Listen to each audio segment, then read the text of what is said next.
Cote d'Ivoire. Oh. Okay. Oh yeah, announcement na for Cote d'Ivoire. Yes! Oh my God, oh my God, oh my God.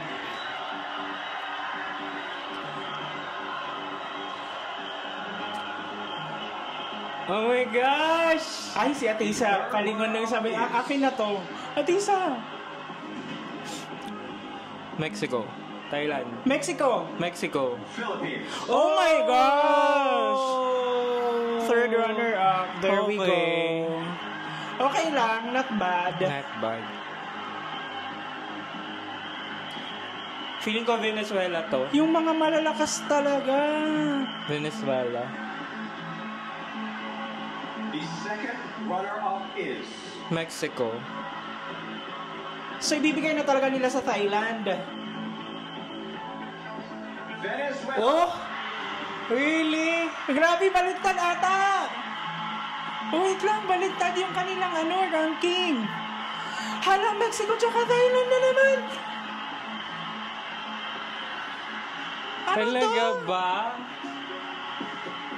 We're now down to the Giata yung mga owner. four.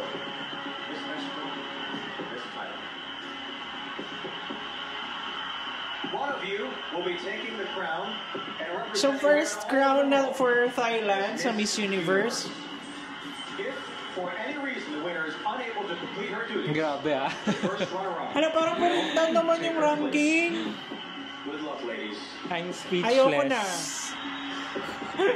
The 74th Miss Universe is Hala, feel na feel ni Mexico. Here, Oh. Steve. Miss Universe is Mexico. Mexico! Oh my Grabe gosh. with all the issues and stuff. Paano?